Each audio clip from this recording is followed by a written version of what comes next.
Good December 27, ladies and gentlemen, belated Merry Christmas to everybody, to my millions and millions of listeners here at the Prosperity Channel, which is all over Asia, all over Europe, and of course the United States and its trust territories. We had some big-time delays because of the rush of orders during the last few days of the year. And many are asking why, if they look at the Prosperity Channel, there are very minimal likes. And the reason for that, ladies and gentlemen, is that there has been a hacking done on the Prosperity Channel. In other words, we were copied. And again, as usual, the group of the criminal family of Wendell R. Managat, formerly with RFM, Republic Flour Mills, has been behind this hacking. This criminal is hiding here right now in Oklahoma City. So let me get right into it. Many are asking me right now if I can deliver one special program to our fellow Filipinos who are suffering right now in the Philippines because of this never-ending corruption scandal, which was, in fairness, started way back during the time of Ben Del Rosario, the #1 crook of the government services, insurance services, where he got a maleta on a regular basis and would fly it via Philippine Airlines through Roman Cruz, then president of PAL, Philippine Airlines, on a regular basis. That was from 1967 to 1981, and to this date, ladies and gentlemen, we are already in 2025. It has been copied by generations of Filipino crooks. Now, with the group right now of President Bongbong Marcos. Can this be stopped? Obviously. I wouldn't be in this program if I do not have the solutions.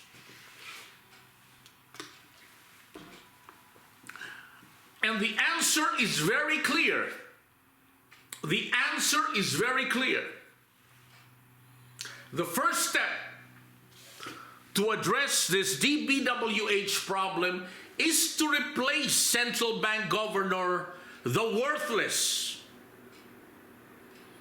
the guy who has been giving Filipino professionals at large, and sad to say the entire country, monetary policies that doesn't work anymore. Monetary policies that I call simply as third world.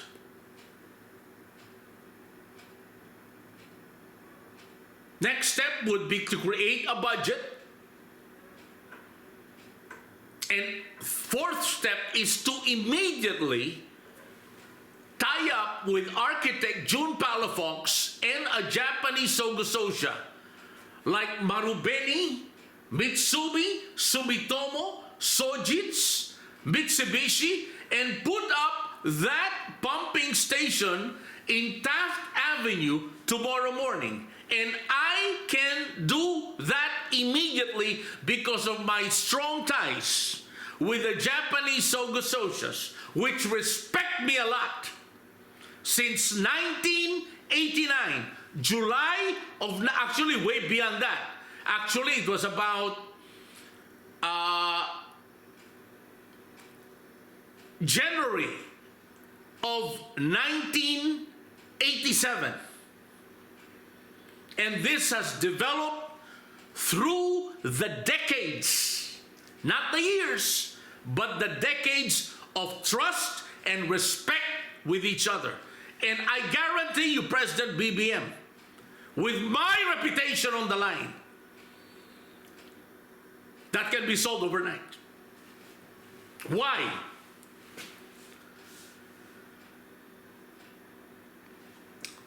Because I will create a matrix format for the DPWH budget.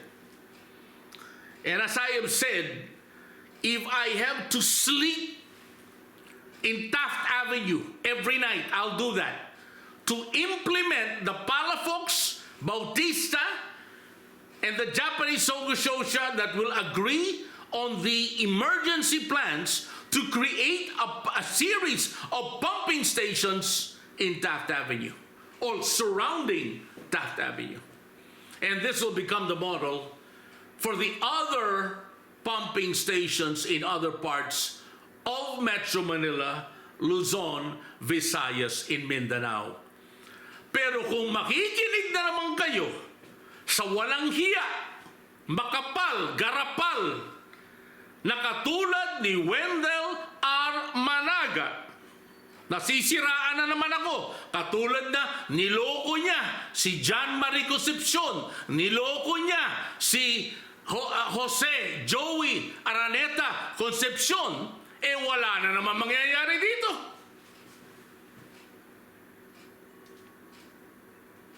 So to cut the long story short, to make this a Merry Christmas and definitely a more prosperous 2026 is because of these proven comprehensive plans that will finally solve these problems of flooding, starting in Taft Avenue.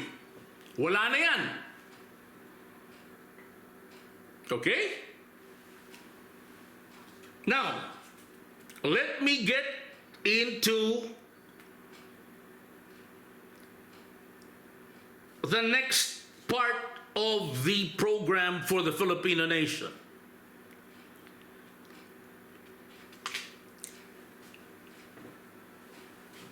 How do we get out of this recessionary economy? Okay, by the way, the next program will be different. It will be strictly for issues in the United States of America, because that was the special request of millions of Americans, which to my fellow Americans, it will be finally solved. So many issues in America are cropping up, okay? But as I was saying a while ago, how does the Filipino nations, how does the Filipino nation get out of this recessionary curve? The first step is to create a barrage of monetary policies that are new. Yung ninakaw sa akin ng grupo ni Mayet Boris Mendoza, who I believe is related with Ben Bernanke. Ninakaw. Okay? Pero ultimately, binigay ko na, hindi naman naintindihan. At ngayon, ekonomista na daw siya, kasama ni J.D. Borja. At si Angeles, gusto na namang sumama. Ako na nga umalis dito sa Pilipinas. Nagpunta na ako dito sa Oklahoma, which in 2016 was one of the worst states in the whole United States of America. And look at it now. It's number one. All because of my group and because we collaborated. We proposed comprehensive plans to now Governor Stitt, because he was not the governor during that time, and one of the greatest mayors we have right now in the world, mayor, the great mayor, his name is David the Great Holt. Very collaborative, very professional. He reads all the proposals and he implements it immediately based on an agreed budget. Because as you know, that's why in America we also have this problem on budgets, but it can be solved, okay? It's no big deal for me. It can be solved, okay? Kasi dito, pag nagnakaw ka sa Amerika, obvious ka agad eh. Sa Pilipinas, oh my God, nagnakaw na,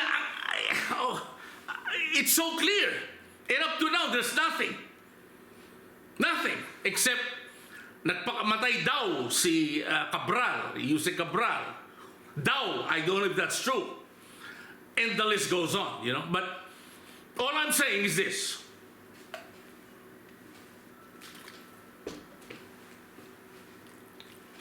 If you listen to Remolona, diretso ka sa lona.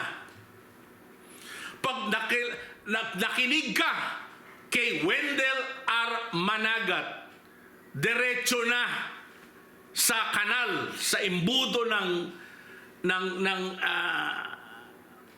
kawalang hiyaan sa impyerno. Pag nakinig ka sa mga taong yan, okay, na walang ginawa kung hindi nakawin lahat ng impormasyon dito at ibebenta sa Pilipinas through various Filipino-Chinese connections na wala na naman nangyayari. Wala na naman. Wala. Nothing. Zero. Negative. That's what's happening. And that's why I am already talking with my lawyers, and we will implement immediately our legal attack on these animals. Filipino animals who I don't know why they're here. Sino ba ang backer niyan? Okay? So, with this in mind, with a new central bank governor, there will be a breath of fresh air in the Philippines. Because investors will again listen, investors will flock overnight. Because they do not trust Remolona. I don't know if that is his real name, but anyway, Remolona. Okay, anyway. So, that is my first proposal for before the end of the year. Take him out. If you have to buy him out, buy him out. He doesn't know what he's doing. He is destroying the central bank opportunity to create wealth on an hourly basis. Begun are the days that we measure economic prosperity based on a per quarter basis. No, it's on a per day basis. Because of technology, new systems, and above all, putting monetary policies that are archaic to the garbage can.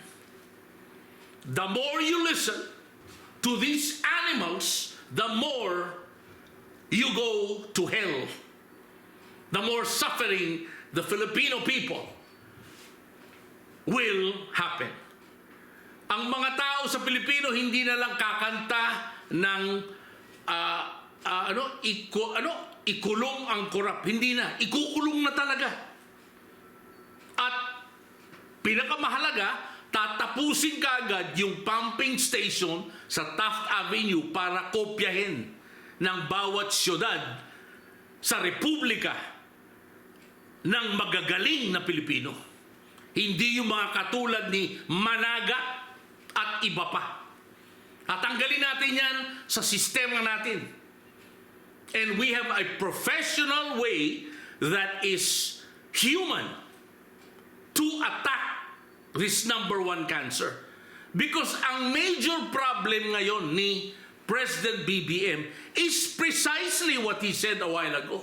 It is not a cabinet built on performance-based analysis and performance-based agreement with the Filipino people at large. Palakasan na naman.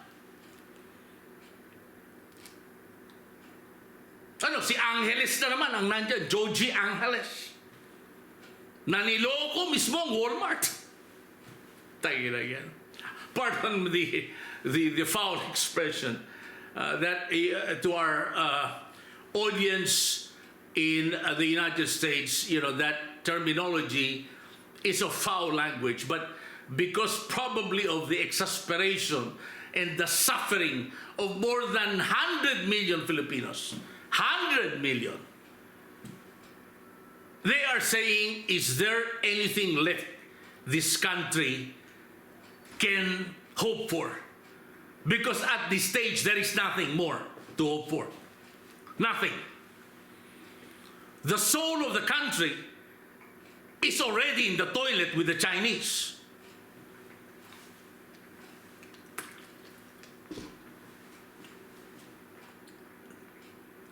We have already been invaded by China since 2016.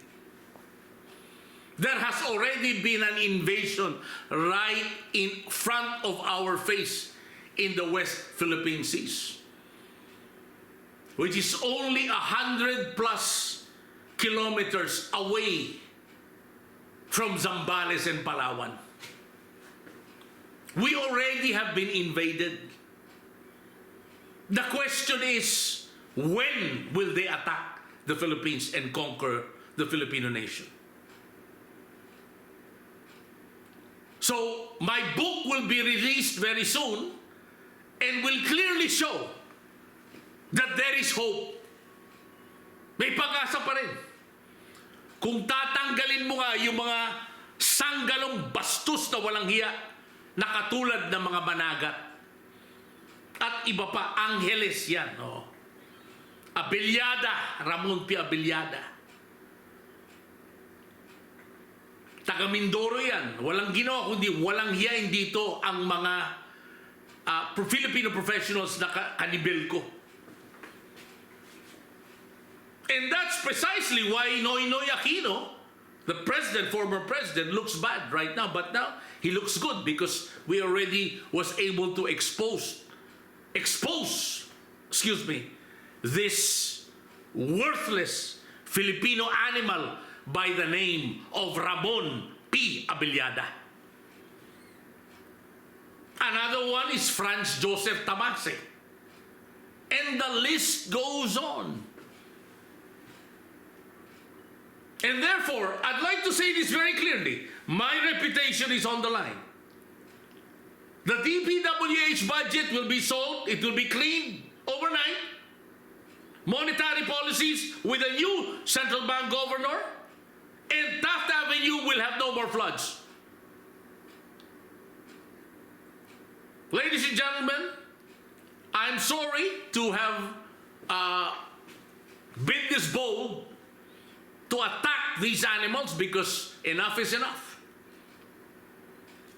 Let us, as my grandmother would say, kailangan mo ilagay sa lugar yung mga yan. They have destroyed the Filipino nation again. And we cannot let this happen again. Good afternoon, this is Gavin Bautista signing off. I'm still wishing you, hopefully, you had a good Noche Buena,